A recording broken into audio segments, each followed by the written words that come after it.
அனைவருக்கும் வணக்கம். விருச்சக ராசிக்காரர்களுக்கு தை மாதம் எப்படி அமைகிறது? தை மாதத்தில் கிரகநிலைகளின் அமைப்பை ஆராய்ந்து பார்க்கும் போது எதிர்பார்த்த நல்ல செய்தி கிடைக்கும் நேரமாக எந்தெந்த தருணம் அமைகிறது? தை பிறந்தால் வழி பிறக்கும் என்று சொல்லக்கூடிய வகையில் ஜனவரி மாதம் 15ஆம் தேதியிலிருந்து பிப்ரவரி மாதம் 12ஆம் தேதி வரை கிரகநிலைகளின் அமைப்பு எப்படி உள்ளது என்று ஆராய்ந்து பார்க்கும் போது சூரியன், சுக்கிரன், புதன் போன்ற கிரகநிலைகளில் பயிற்சி ஏற்படுகின்றன. நவ கிரகங்களில் வலிமை வாய்ந்த 5 கிரக நிலைகள்ல பெரும்பாலும் மாறுதல் இல்லாத ஒரு மாதமாக தான் பார்க்கப்படுகிறது. குரு, சனி, சூரியன், செவ்வாய், ராகு, கேது போன்ற கிரக நிலைகள்ல மாற்றம் எதுவும் இல்லை. ராசியின் அதிபதியாக இருக்கக்கூடிய செவ்வாய் இந்த தருணத்தில் விருச்சக ராசிக்காரர்களுக்கு மிக வலுவாக 2ஆம் இடமாகிய சப்தமஸ்தானத்தில் பெரும்பாலும் சஞ்சரிக்க போகிறார். இந்த மாதத்திற்கு பிறகு 3ஆம் இடமாகிய ஜீவன சகாயஸ்தானம் மிக வலுவுள்ள வகையில் 3ஆம் இடமாகிய சகாயஸ்தானத்திற்கு மாறியதற்கு பிறகு மிக அதிரடியான மாற்றங்களை பெறக்கூடிய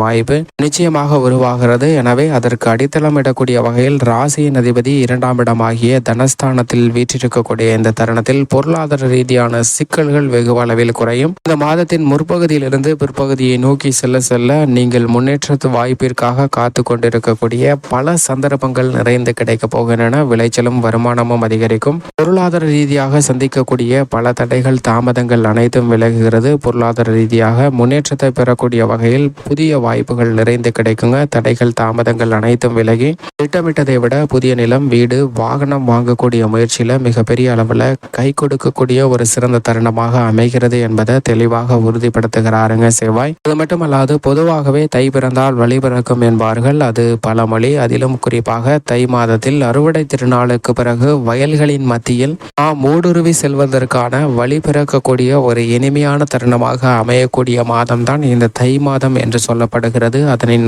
ஆழ்ந்த அர்த்தத்தை ஆராய்ந்து பார்க்கும் போது நம்மளுடைய வாழ்வில், விருச்சக ராசிக்காரர்களுடைய வாழ்வில் முன்னேற்றத்திற்கான வழிகள் பல வகையில இனிமையாக பிறக்கக்கூடிய ஒரு தருணமாக அமைகிறது. அறுவடைக்கு பிறகு வயல்களின் மத்தியில் எப்படி வேண்டுமானாலும் வழியை உருவாக்கி கொள்ளலாம் என்று சொல்வது போல் எப்பேற்பட்ட வழியும் வாய்ப்பும் சந்தர்ப்பங்களும் கிடைப்பது போல் அதே போன்றுதான் விருச்சக ராசிக்காரர்களுடைய வாழ்வில் பொருளாதார ரீதியான முன்னேற்றம் பெறக்கூடிய வகையில் பல்வேறு வகையில புதிய வாய்ப்புகளும் சந்தர்ப்பங்களும் நிறைந்து கிடைக்கக்கூடிய ஒரு இனிமையான தருணமாக அமைய போகிறது என்பதை தெளிவாகவும் துல்லியமாகவும் கிரகநிலைகள் உறுதிப்படுத்துகின்றன. இதை மிக பெரிய அளவில் வரவேற்கத்தக்க ஒரு அமைப்பாக பார்க்கப்படுகிறது. எனவேதான் இந்த தை மாதத்தில் தை பிறந்தால் வழி பிறக்கும் என்று சொல்லக்கூடிய வகையில் விருச்சக ராசிக்காரர்களுடைய வாழ்வில் பல்வேறு வகையான மன போராட்டம், சிக்கல்கள், பல வழிகள் நீங்கி இனிமையான மகிழ்ச்சி என்பது பிறக்கக்கூடிய முன்னேற்றம், வெற்றி என்பது பிறக்கக்கூடிய இனிமையான தருணமாக அமைய போகிறது என்பதை தெளிவாக உறுதிப்படுத்துகின்றன. ராசியின் அதிபதியாக இருக்கக்கூடிய செவ்வாயின் நட்பு கிரகமான குரு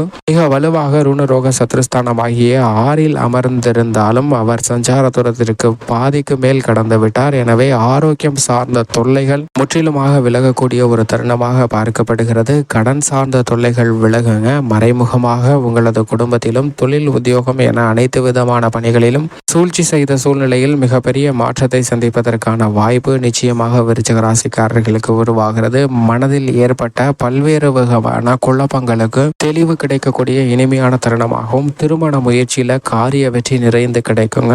புத்திர பாக்கியம் நிறைந்து கிடைக்கக்கூடிய ஒரு சிறந்த மாதமாகவும் அமைகிறது. எனவே விருச்சக ராசிக்காரர்களை பொறுத்த வரைக்கும் குருவின் அமைப்பு காரணமாகவும், ராசியின் அதிபதியான செவ்வாயின் அமைப்பு காரணமாகவும் பல்வேறு விதமான மங்களகரமான யோகம் நிறைந்த எதிர்பாராத அதிர்ஷ்ட யோக வாய்ப்புகள் நிச்சயமாக இல்லத்தில் நடைபெறுவதற்கான வாய்ப்பும் யோகமும் உருவாகிறது. பல காரிய தடைகள் விலகி நல்ல முன்னேற்றத்தை மிக சிறப்பாக பெறக்கூடிய இனிமையான தருணமாக அமைய போகிறது என்பதை தெளிவாகவும் துல்லியமாகவும் உறுதிப்படுத்துகின்றன கிரகநிலைகள். அது மட்டுமல்லாது இந்த தருணத்தில் சனி பகவானும் மிக வலுவாக சுகஸ்தானத்தில் அமர்ந்திருக்கிறாருங்க. சனி அர்த்தாஷ்டக சனியாக சுகஸ்தானத்தில் அமர்ந்திருந்தாலும் கூட பெரிய அளவிற்கு சிரமம் நிச்சயமாக ஏற்படாது. ஏனென்றால் 7.5 சனி, அஷ்டம சனி போன்று மிக பெரிய அளவில் பாதிப்பை சந்திக்க வேண்டிய ஒரு சூழ்நிலை இல்லை. சுகஸ்தானத்தில் வீற்றிருப்பதால் ஆரோக்கியம் சார்ந்த விஷயங்கள்ல சற்று கூடுதல் கவனம் தேவை. அதிலும் குறிப்பாக உணவு பழக்க வழக்கங்கள்ல மட்டும் அதீத கவனத்துடன் இருங்க. மற்றபடி அனைத்தும் மிக சிறப்பாகவும் சாதகமாகவும் மாற்றி கொடுக்கிறாருங்க சனி பகவான். உத்தியோகத்துறைக்கு அதிகாரம் கொண்ட சனி பகவான் சுகஸ்தானத்தில் வீற்றிருப்பதால் புதிய வேலை வாய்ப்பு நிச்சயமாக கிடைக்கும். அதிலும் சுக அதிபதியாக சுகஸ்தானத்தில் ஆட்சி பலம் பெற்றிருக்கிறாருங்க. எனவே அலுவலக ரீதியாக சந்திக்கக்கூடிய பல பிரச்சனைகள், தவறான முடிவுகள் போன்ற அனைத்திலும் மிகப்பெரிய மிகப்பெரிய அளவில் மாற்றம் நிச்சயமாக நிறைந்து பெறக்கூடிய ஒரு தருணமாக பார்க்கப்படுகிறது. சக பணியாளர்களிடம் இருக்கக்கூடிய பிரச்சனைகளும் நீங்கி நல்ல முன்னேற்றம் நிறைந்து பெறுவதற்கான வாய்ப்பு உருவாகிறது.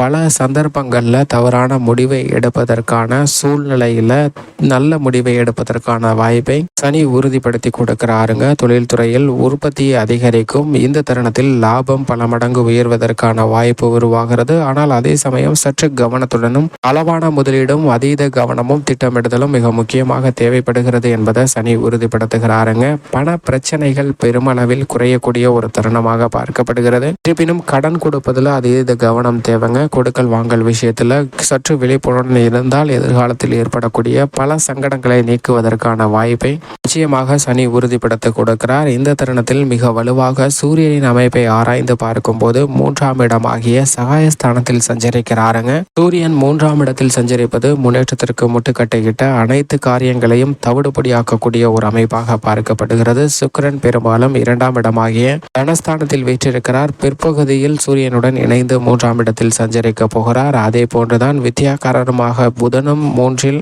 பிற்பகுதியில் சஞ்சரிக்க போகிறாருங்க. ஆனால் முற்பகுதியில் 2ஆம் இடமாகிய தனஸ்தானத்தில் சஞ்சரிப்பதால் பொருளாதார ரீதியாக முன்னேற்ற வாய்ப்புகள் மிகவும் அபரிவிதமாக பெறக்கூடிய ஒரு தருணமாகவும் சிந்தித்து செயல்படக்கூடிய தெளிந்த அறிவாற்றலை கொடுக்கிறாருங்க. கல்வியிலும் நல்ல வளர்ச்சியும் ஞாபக சக்தியும் அதிகரிக்கக்கூடிய ஒரு தருணமாக பார்க்கப்படுகிறது. குறிப்பாக சுக்கிரன் தனஸ்தானத்தை வலுப்படுத்துவதால் கலைத்துறையினருக்கு ஆடம்பர செலவுகள் அதிகரிக்கக்கூடிய ஒரு தருணமாக இருந்தாலும் கூட அதற்கு ஏற்றாற்போல் இந்த தை மாதத்தில் வருமானம் உயரக்கூடிய ஒரு சிறந்த தருணமாக பார்க்கப்படுகிறது. ஏனென்றால் இந்த தருணத்தில் கலைத்துறை ரீதியாக எந்த பணியாக இருந்தாலும் நாட்டியம், நாதஸ்வரம், நடிப்பது என எதுவாக இருந்தாலும் அவற்றில் மிகப்பெரிய அளவில் வளர்ச்சியும் முன்னேற்றமும் யோகமும் நிறைந்து கிடைக்கக்கூடிய ஒரு தருணமாக பார்க்கப்படுகிறது. சினிமா துறையில் புதிய முயற்சிகளுக்கு மிகப்பெரிய அளவில் காரிய வெற்றி நிறைந்து கிடைக்கிறது என்பதை சுக்கிரன் உறுதிப்படுத்துகிறார். அது மட்டுமல்லாது அரசியல் சார்ந்த பணிகளில் நீங்கள் திட்டமிட்டதை விட நல்ல லாபமும் மக்கள் மத்தியில் செல்வாக்கும் அதிகரிக்கிறது. இந்த தருணத்தில் தேர்தல் வெற்றிக்காக மேற்கொள்ளக்கூடிய யூகங்கள் கை கொடுக்கும்.